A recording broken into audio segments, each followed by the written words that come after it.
और जब हालात इस स्टेज पर पहुंच जाएं कि नए साल की शुरुआत शराब नोशी से हो और डांस से हो, लड़के और लड़कियों की उर्यानियत से हो, तो फिर कौम के सरवुर्दा, कौम के सरपंच और उस समाज के मुअज़्ज़ज़ लोगों के लिए सोचने और समझने का एक सुनहरा मौका है। वो सोचें, और अगर नहीं सोच सकते तो जान लें कि ये कौम जिसमें आप मौजूद हैं ये जिंदा नहीं है। शराब पीकर डांस करने वाले लड़के और लड़कियों को हमारे कौम और समाज के सरवुर्दा लोग जिंदा समझें? नहीं साहब, ये कौम जिंदा नहीं है, आईसीयू पर लेटी हुई है। ये कौम आईसीयू पर लेटी हुई है। डॉक्टर ने कह दिया अगर आईसीयू से निकालेंगे, नाक पे चढ़ा हुआ डब्बा हटाएंगे, मर जाएगा।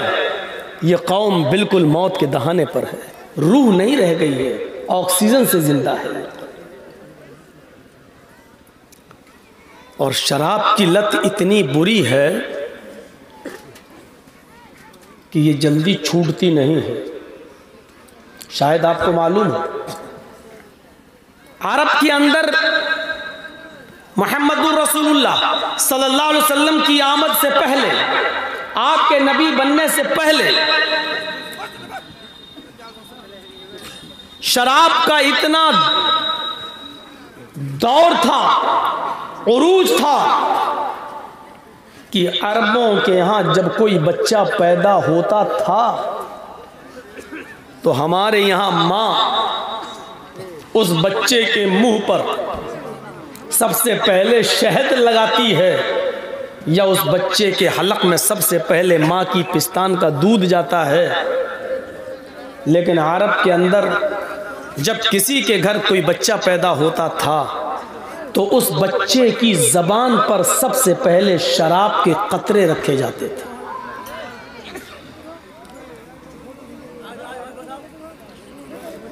रग रग में, अरबों की रग रग में शराब बसी हुई थी, रची हुई थी। और सुनो मेरे भाइयों, अल्लाह के नबी सल्लल्लाहु अलैहि वसल्लम ने जब शराब को हराम करार दे दिया कुरान की आयत के जरिए, तो आपने फिर मुख्तलिफ अहादीस के अंदर शराब को तमाम बुराइयों की जड़ बतलाया है, उम्मुल खबाइस। इसका कैमरा फिट हो ही नहीं रहा है, लगता है कि ये मौलाना जर्जीस को मोदी बनाकर पेश कर देगा। ये मोदी कैमरे के सामने कोई आ जाए तो भगाता, हट हट, मतलब कैमरे के सामने आने में इतना शौक़ है उसका। और ये तो बेचारा, इनका कैमरा ही सही नहीं हो रहा, क्या है, लगता है कि जैसे जन्नत से उतरा हुआ कैमरा हो। भैया एक बार फिट कर लो यार, जैसे कर सकते हो एक बार कर लो। हमें इतना शौक़ नहीं है कैमरे के सामने आने का। इतना आ चुका हूँ, 1 मिलियन से ज़्यादा लोग क्रॉस कर चुके हैं, मुझे फॉलो कर चुके हैं, सुन चुके हैं, 1 मिलियन से ज़्यादा। अब हमें शौक़ नहीं है कि कहाँ आ रहे हैं कहाँ नहीं आ रहे। टाटा हॉस्पिटल में जहाँ मेरे मरीज़ का पैर काटा गया, उसको देखने के लिए बेड पे गया तो मैंने वहाँ ट्रैक सूट पहन रखा था।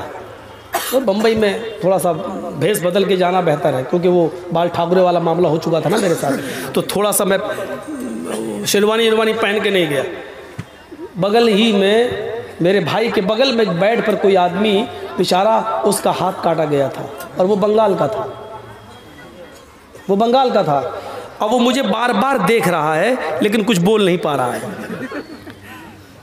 जब मैं वहाँ से अपने भाई को देखकर चला, क्योंकि एक ही आदमी को रहने देते हैं वहाँ पर, एक मरीज़ के साथ एक को, तो फिर मैंने कभी उसकी बेटी को कर देता था, कभी मैं चला जाता था। चला आया दूसरे दिन मैं कुछ फल फ्रूट लेके, तो जैसे ही मैं चला आया तो वो मेरे फुफेरे भाई से कहता है कि ये इनकी शक्ल देखी हुई लग रही थी। अभी जो आए थे तो मेरा भाई बोला अरे नहीं यार यहाँ तो पहली बार आए, कहाँ से तुमने देख लिया? अल्लाह ना करे इस जगह कोई आए। मैं तुम कुछ छुपा रहे हो। मैंने कहा मैं क्या छुपा रहा हूँ, तुम बताओ, तुम शक्ल देखी हुई दिख रही है, कहाँ देखी हुई दिख रही है? हम लोग तो इटावा के रहने वाले। है इटावा के? यहाँ तुम, वो कहता तुम इटावा के हो? कहाँ? यार मौलाना जर्जीस भी इटावा के।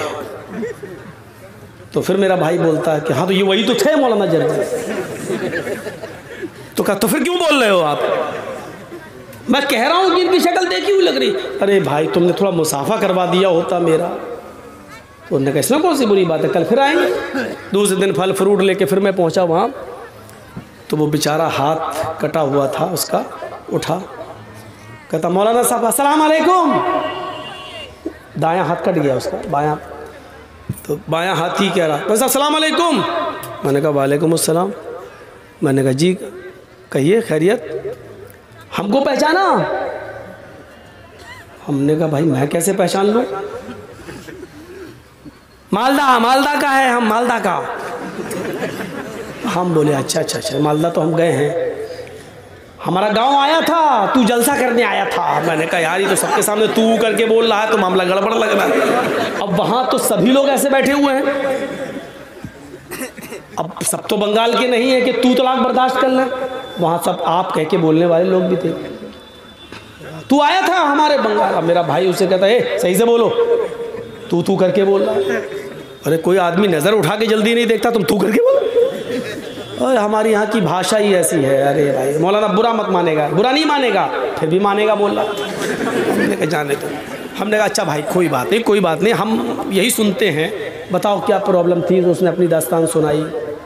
फिर बेचारा एक दूसरे दिन एक और आदमी मिल गया वहाँ, उसके 12 साल के बच्चे को ब्रेन ट्यूमर था, वो भी मालदा ही साइड का था, उस तरफ का।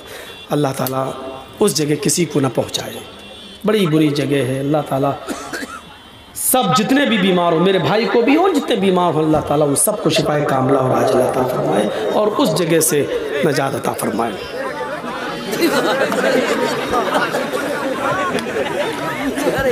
नहीं, अब यहाँ गलत हंस रहे हैं आप। वो आदमी थोड़े सा कैमरे में आना चाहता था, शोहरत है, कोई नाम चाहता था अपना कि जर्जीस की तरह मेरा भी नाम हो जाए, तो उसमें कोई बड़ी बात नहीं, ऐसे भी लोग होने चाहिए। अच्छा आपके यहाँ कहीं पागल खाना है, यहाँ से कितनी दूर है? रांची में। कितनी दूर तो जाने में भी टाइम लगेगा। खैर आप लोग इलाज करिएगा। तो सुनिए मेरे भाइयों, फिर अल्लाह के नबी ने क्या फरमाया शराब के बारे में? उम्मुल खबाइस। अभी तक तो सहाबा की बात भी आप नहीं मानते, नहीं इतनी जल्दी हराम नहीं करेंगे, और जब हराम कर दी तो जानते हो इसको कितनी बुरी चीज बताई? उम्मुल खबाइस, सबसे बुरी, यानी बुरी चीजों की माँ, गंदी चीजों की माँ, सबसे गंदी चीज क्या है? शराब। अब शराब का नुकसान बताता हूं, सुनिए। हजरत उस्मान गनी रज़ियल्लाहु ताला अन्हु इस हदीस के रावी हैं, और ये हदीस सुनन नसई के सफ़हात पर मिलेगी। ये हदीस आपको सुनन नसई के सफ़हात पर मिलेगी। नबी अकरम सल्लल्लाहु अलैहि वसल्लम के दामाद ज़ुन्नूरैन हजरत रुक़ैया और उम्मे कुलसूम के शौहर हजरत उस्मान गनी हदीस के रावी हैं। फरमाते हैं कि एक बहुत बड़ा आबिद था, एक बहुत बड़ा इबादत गुजार था, बहुत नेक आदमी, और उस नेक आदमी के ऊपर उसके इलाके की एक औरत फिदा हो गई। औरत जब किसी पर फिदा हो जाए या लड़की जब किसी पर फिदा हो जाए तो समझ लो कि बिजली का करंट से चिपक कर तो कोई आदमी छूट सकता है, लेकिन औरत जब किसी पर, लड़की किसी पर फिदा हो जाए तो इस चुंबक से निकलना और छूट पाना बहुत मुश्किल है। वो किसी भी हद तक जा सकती है। इसलिए कोशिश करो आप कि दूर ही रखा जाए, और जब वो मीठी मीठी बातें करे तो आप उससे सख्ती से बातें करें, उसके दिल में अपनी जगह बनाने की कोशिश ना करें, क्योंकि अगर उसके दिल में जगह बन गई तो बिजली के करंट से तो बच सकते हो, लेकिन औरत के करंट से नहीं। मशवरा दे रहा हूँ आपको, हंसिएगा नहीं। वो तो मुझे मालूम है कि यहाँ से जाने के बाद फिर वही मोबाइल मुंह में लगा के करोगे, आई लव यू डार्लिंग कैसी हो, वो तो करोगे, वो हमें मालूम है। ये हंसने की बात नहीं, मैं जानता हूँ ये करना है तुम्हें।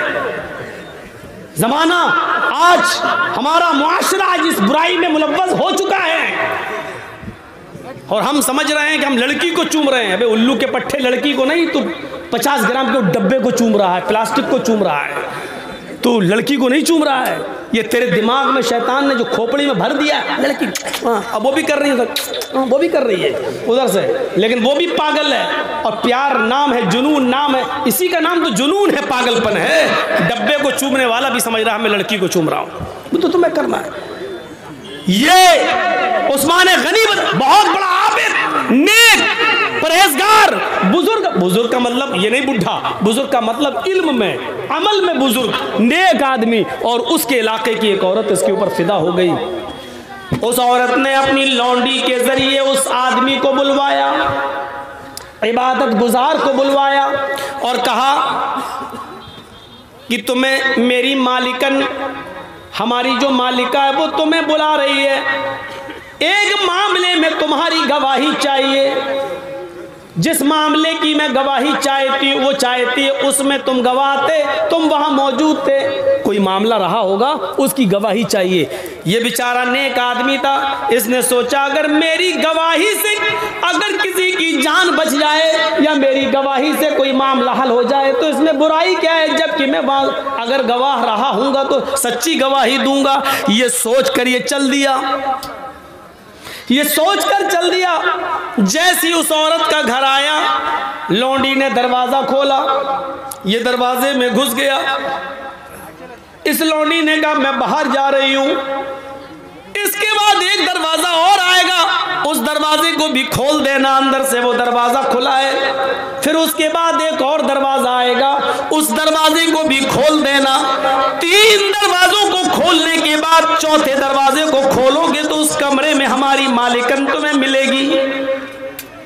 ये साहब धड़ल्ले से चले जा रहे हैं। अल्लाह मेरी गवाही से अगर कोई मामला बन जाए तो इससे अच्छी नेकी क्या हो सकती है। पहला दरवाजा एंट्री की, दूसरे दरवाजे में एंट्री की, तीसरे कमरे में एंट्री की और चौथे कमरे में हुस्न और जमाल की मलिका बैठी हुई है, निहायत खूबसूरत औरत बैठी हुई है। क्या बात। ये हजरत वहां पहुंचते हैं, क्या देखते हैं कि उस औरत के पास एक खूबसूरत बच्चा भी है, खूबसूरत एक बच्चा, छोटा सा बच्चा है और एक तरफ प्याला रखा हुआ है और उस प्याले के अंदर शराब रखी हुई है।